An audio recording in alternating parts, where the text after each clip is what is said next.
Alright, welcome back to the Days of Wild series. Okay, this is day 3.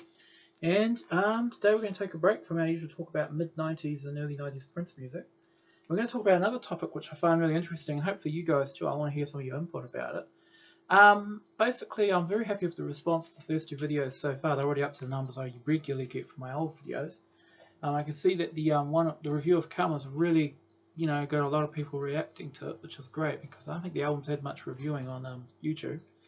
I think probably the best review I've seen on it so far is Prince's friend, who obviously likes that album quite a lot too. And yeah, so we're going to talk about which period of Prince's career was probably the most fame, and normally that's an easy question for us Princeologists. Which period was Prince at the height of his fame? I mean, it depends on where you're from. If you're from America, you're most likely to say Purple Rain. But however, if you live outside of America, like you live in Britain, Europe, or Australia, New Zealand like me, you're likely to say it was around the Lovesexy Graffiti Bridge era. And there's a very good reason for that. And I'm going to go through by holding up just illustrative Prince albums and explain the different eras of fame Prince had, because the reason I'm so interested in this is because with my videos lately I've been doing 93, 94, which was a time when Prince went from very high fame, being in the public eye, down to virtually retreating to the status of the cult artist he was before he died. So I'm going to show you some albums from each era, and I'm going to tell you kind of which period Prince was most famous. Now at this stage, okay, I mean we'll skip through the part when he was just a school kid and then he was in his first Minneapolis band song before he got signed, which was when he was only really known to a few black people in Minneapolis, if that. Starting in '78 when he joined up with Lud Warners and became the major. The first album came out, as we know, this beautiful album here. This is a Purple Rain era repressing, which I've had for several years. Ironically, I probably bought it in late '94. This is the famous picture. This is basically here on the back of this is basically a list of all the instruments he plays in every song. And at this stage, his fame, Warner's wanted to break him out nationally, but the album tanked. It barely got into the Hot 200. Soft and Wet, the first single, which is good but a bit lightweight, only got to like 92 on the charts or something, and about 10 on the black chart. And his first fans really were a few black teenagers. He was barely known nationally. I mean, Warner said they promoted it, but I've been through 1978 copies of Billboard. They're online, and there's virtually no mention of him. There's no ads for his album or anything. So he was hardly known. Basically, he was promoted as this whiz kid who could play all the instruments and also with some sort of sexual magic. I just love this image, this freeway afro and this tacky 1970s Star Wars style beard and theme, and that window which looks like it's from a 1970s artist's apartment. Yep, so this is basically this stage. Prince was barely known to anyone. I mean, after this album he went nowhere. But what happened though was the second album, this one of course, as you know, this is famous. Prince became a wee bit more known, mainly because he had one big hit single, I Want to Be Your Lover, which was a top 10 hit. I mean, sorry, not top 10, nearly top 10. It just missed out on the top 10. It definitely got a lot of people interested in him, but it hardly made lasting fans. He was just basically someone who had a, one hit on the charts, which had been quite catchy. I Want to Be Your Lover is a great song, but it didn't really go deep into what Prince was about. It was just basically about jealousy and sex, because he wanted to be in love with this woman who'd fallen off a better cat. Again, his fans remained black. His first tour, he was basically a side attraction. The first tour was cut short because he kept getting sick and he kept playing supper clubs and things. And yeah, just trying to get more comfortable here. And yeah, so at this stage he still didn't really have much fame. I mean, the song, I looked at the 1979 Billboard charts, and basically Billboard, like most other white media, tried to avoid talking about him as much as possible. And you don't really see any stuff about Prince until 1983. So at this stage it was still basically a few black fans in America. The song was released overseas. It didn't really hit anywhere except New Zealand, where it got to number 3 on the charts. But my country, we're known for just falling in love with forgettable disco smashes, and basically no one had heard of or cared about Prince again until 1983. So that's basically the second era of fame. He was still not really much improved. He was like David Bowie in '69. He had a massive hit with Space Oddity. But he was building this notoriety, but again, he did not break through. Okay, so after I Want to Be Your Lover, he had the chance, because Warner's were promoting a bit, to go further into fame and actually build on that hit, but unfortunately Prince decided to do the opposite commercially. Of course, what we thought we did was brave, because it was great. He put this great album out. But basically when this album came out, what was different about it was, whereas Soft and Wet and I Want to Be Your Lover had lots of sex in them, the sex was coyly disguised, it was cute, but here the sex was blatant. There was a song that included, "Oh motherfuckers, he's a motherfucking kid, can't you understand?" And I Came on Wedding Gown. in my daddy's car. It's you I really wanna drive.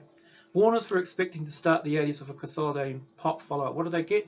They got a guy dressed up like some sort of transsexual hooker, wearing his woman's sister's clothes, singing about his sex in as many punky and dirty ways as possible, basically. The album was Revelation, but it was a flop.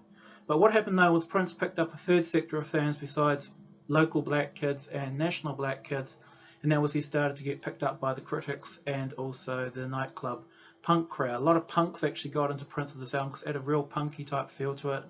You know, especially a lot of the ones that weren't racist, people like, you know, the Specials and the Clash, who really respected black music, they really got into this album. Even though it only got to 45 on the charts, I mean, the Village Voice and several other magazines acclaimed him as the best album of the year, and this is when he became the critics' darling.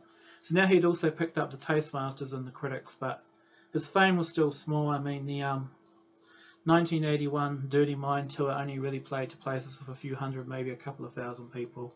And just to prove that his fame wasn't fully developed, he played for the Rolling Stones, as you know, in October 81, and was booed off the stage, basically. But then again, the Rolling Stones fans were a pack of brainless, drunk rednecks, anyway, you wouldn't get what Prince was doing. I mean, Prince was wearing this shit on stage and singing in a high voice about having incest with his older sister. Is kind of likely not to be on the right side. So there you are. And then, finally, controversy, more of the same. It was a bit more successful. It went platinum, but, you know, I mean, eventually, but it wasn't until this album came out that Prince really crossed over into the mainstream. Prince already had all the black fans. You know, I mean, the tours were getting bigger. I mean, Controversy was playing, you know, places with a couple of thousand. But actually, when this album came out, it didn't hit straight away. It came out in late 82. 1999 dropped as the first single. And initially, it did not do that well. It only got to number 45 on the charts. Again, like back in 79, he was being overshadowed by Michael Jackson, who was having a massive smash with Thriller. But even Thriller didn't take off until the start of 83. I mean, the first single, The Girl Is Mine, only made it to number 2 on the chart, and it was more Paul McCartney than Michael. But this one, it actually flopped. It wasn't until mid-February 1983 some people started to play the song Little Red Corvette, and it really crossed over because it had that sort of really white feel to it. And people started loving it, and then people started picking it up, and it became a major hit. Getting to number 6 on the charts, the 1999 Triple Threat Tour was extended, more people went to it, and basically this is when Prince really crossed over and became a major star. So after Little Red Corvette came out, he put out Delirious, which is quite a light song, but still got to number 8 on the charts. And then 1999 was re-released and shipped to radio, and it went to a number 12. Also at the same time with this album, it was also released overseas. In Australia and New Zealand, they were top 10 hits. In Britain, not quite so, but still he was catching on, and Europe was starting to take notice. But at this time, his fame emerging was still only really the American mainstream. And so basically now he at least was going to get whiter fans, not just black fans, not dissing black people, but he was fully crossing over. Part of that could have been because of MTV picking up the videos, and also because of Michael Jackson. By Purple Rain, basically Purple Rain, when Doves Cry, this song took off, was number 1 for 5 weeks. Prince became the biggest star in America. We consolidated it with 3 more massive hits off the album. The movie did really, really well. The album sold, spent 24 weeks at number 1, and went 9 times platinum by the end of 1984. It went diamond in early 1985, and basically Prince became the biggest thing since sliced bread. He took over where Michael Jackson left off. 1984-85, when the Purple Rain tour was going, Prince hit his peak in the States. Everybody liked him. He became a household name. There were more white people at the Purple Rain concerts than there were black ones. Okay, everybody was digging Prince, and even Prince was getting a bit sick of the adulation. So the pressure was on him to perform a massive follow-up.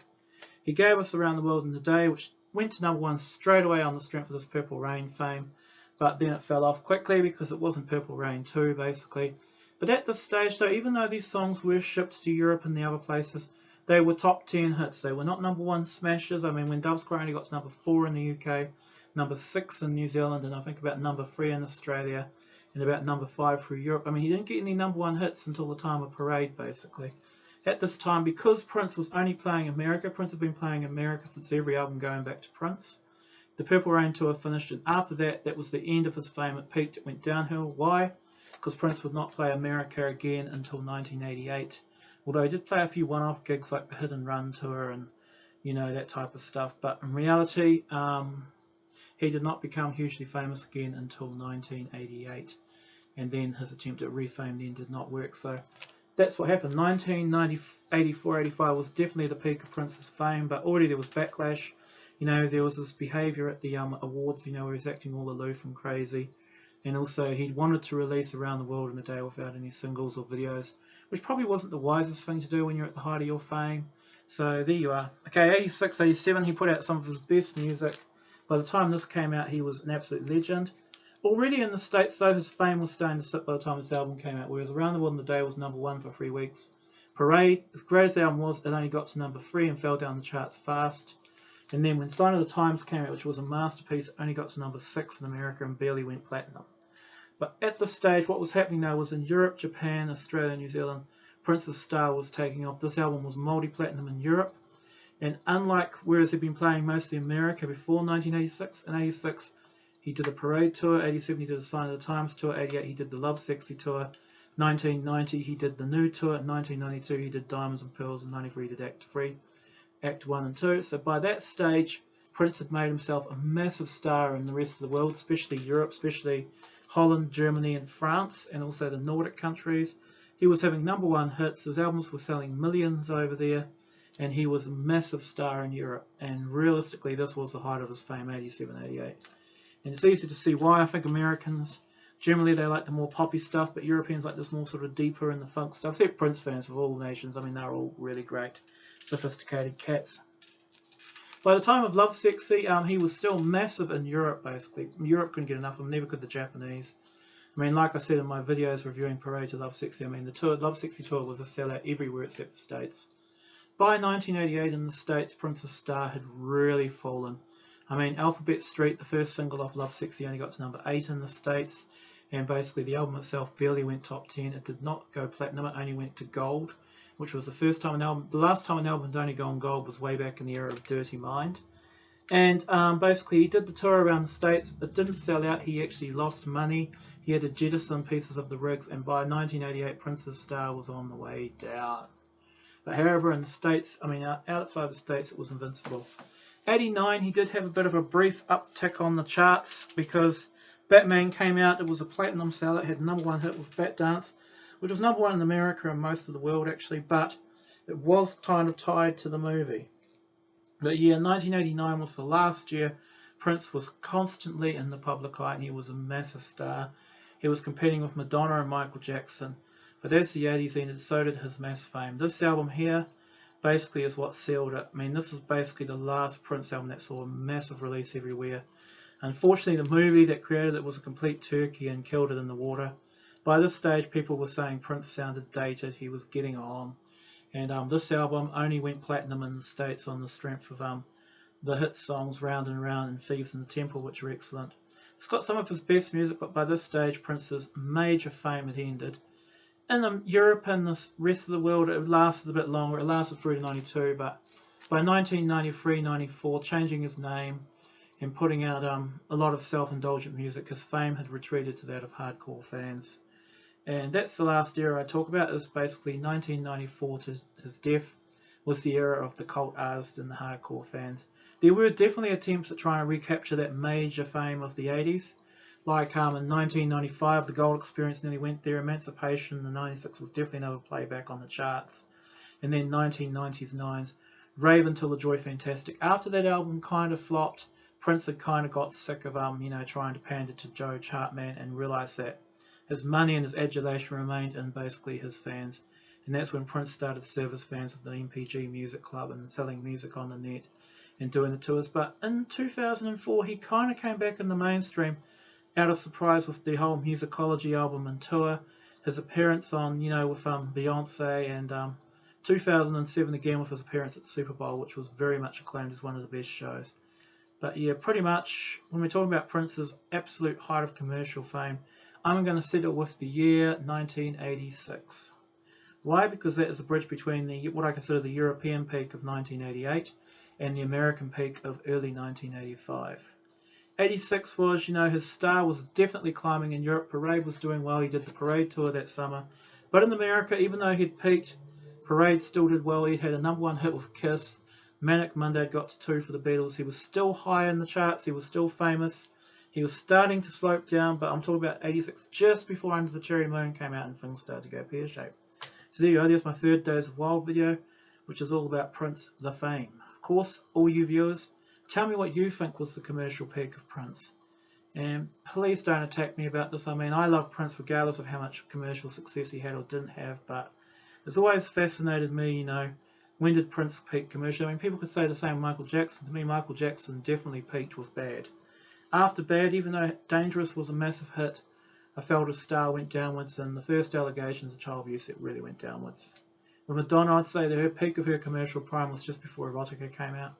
I think Erotica scared off a lot of people, although she definitely did have a comeback around the sort of Ray of Light music era. There you are, so Prince's fame peak, you tell me.